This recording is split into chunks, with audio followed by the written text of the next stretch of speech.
নাজিলের ধারাবাহিকতা সূরা আনাম ৫৫তম সূরা, এর আগে সূরা হিজর এবং পরে সূরা সাফফাত নাজিল হয়।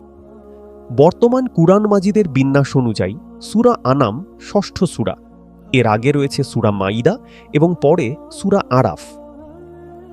সূরা আনাম হিজরতের আগের বছর নাজিল হয়। এটি কুরআনের ষষ্ঠ সূরা। এর আয়াত সংখ্যা ১৬৫ এবং এটি একটি মাক্কি সূরা। নামের রহস্য। আনাম শব্দের অর্থ গবাদি পশু। আল্লাহ দেওয়া গবাদি পশুকে কেন্দ্র করে কিছু মানুষ কিভাবে শিরকে লিপ্ত হয় তা এই সূরার ১৩৬ নং আয়াতে আলোচনা করা হয়েছে। এছাড়া ১৩৮, ১৩৯ নং আয়াতে দেখানো হয়েছে মুশরিকরা এই পশুগুলোকে কিভাবে হালাল হারাম হিসেবে ভাগ বাঁটোয়ারা করে। বর্ণনা করা হয়েছে তাদের আজগুবি সব নিয়মনীতি। আল্লাহ এই সূরাটির মাধ্যমে কুসংস্কারে ভরা সেসব কাল্পনিক নীতি ভেঙে দিয়েছেন। সেখান থেকেই এর নামকরণ করা হয়েছে আনাম। Major theme. সূরা আনামে মুশরিকদের প্রতি সতর্কবার্তা এবং কিয়ামতের দিন তাদের অবস্থা তুলে ধরা হয়েছে। শিরক থেকে দূরে থাকার আদেশ দিয়ে ইব্রাহিমের উদাহরণ পেশ করা হয়েছে।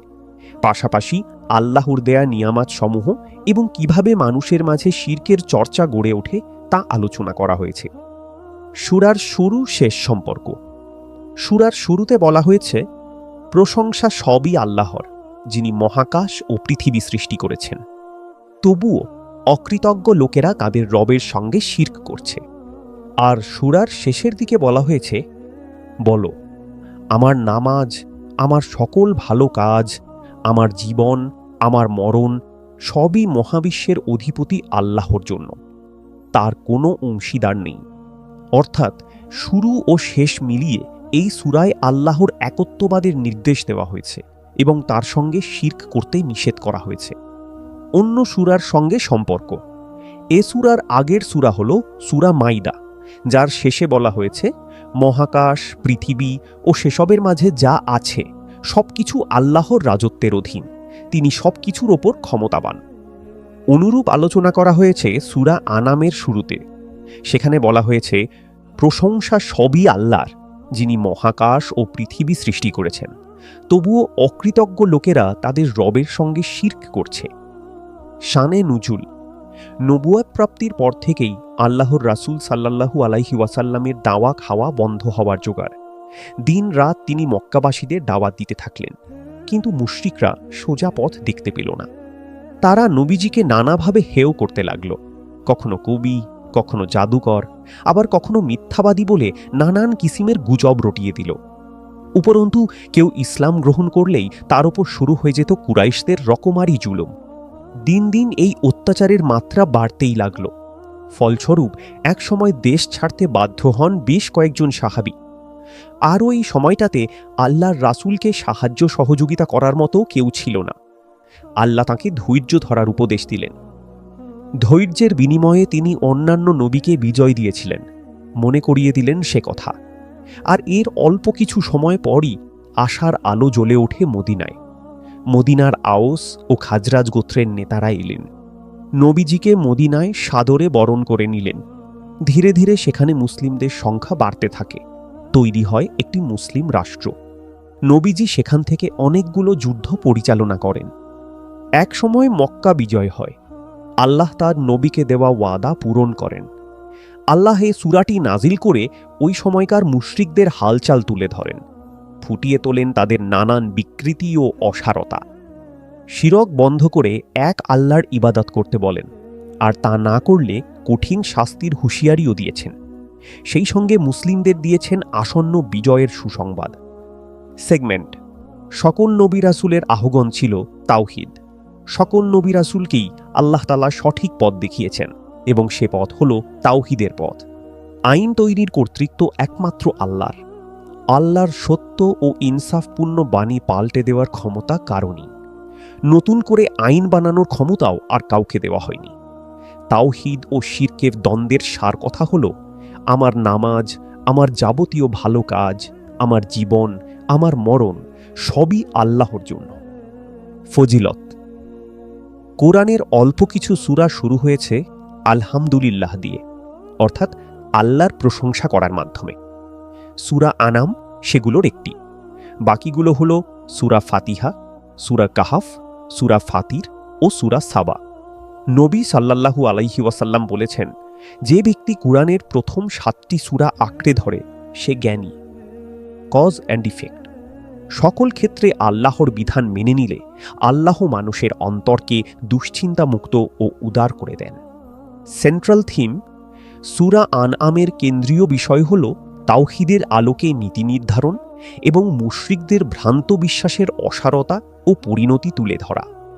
তাওহীদ, মহাকাশ ও পৃথিবী এবং এগুলোর মধ্যে যা কিছু আছে, আল্লাহ সে সব কিছুর একমাত্র মালিক।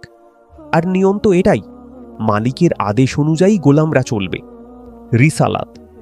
রাসূল পাঠিয়ে আল্লাহ প্রথমে মানুষকে সতর্ক করেন, বারবার এক আল্লাহর উপর ঈমান আনার তাগিদ দেন।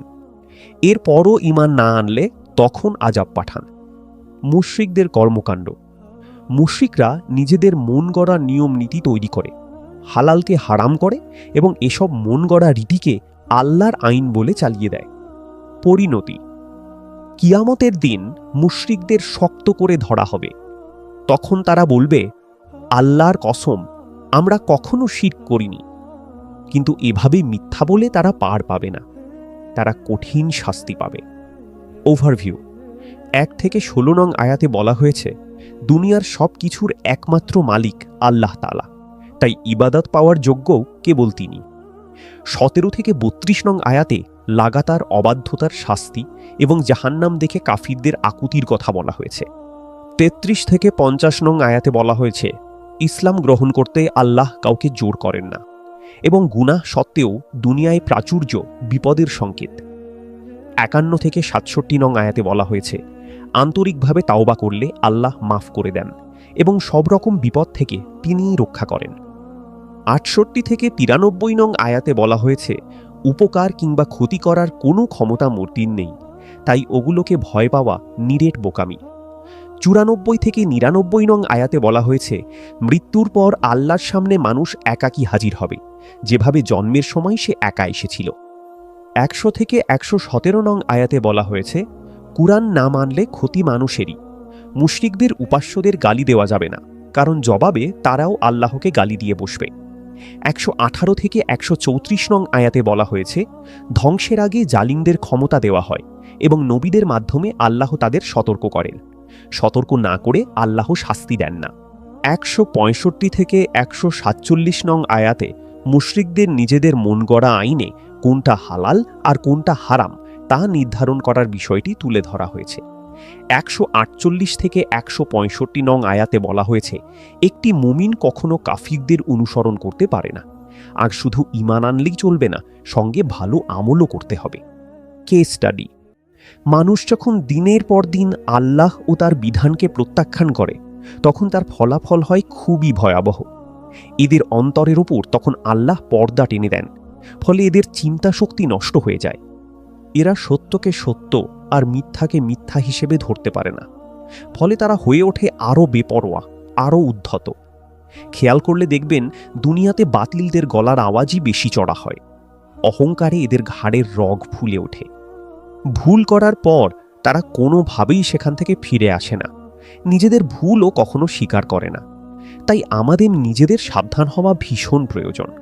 কোনো ভুল হয়ে গেলে সেটা স্বীকার করে নিতে যেন আমরা সংকোচ না করি, অহংকারের বশে সত্যকে যেন অস্বীকার করে না বসি। রিফ্লেকশনস।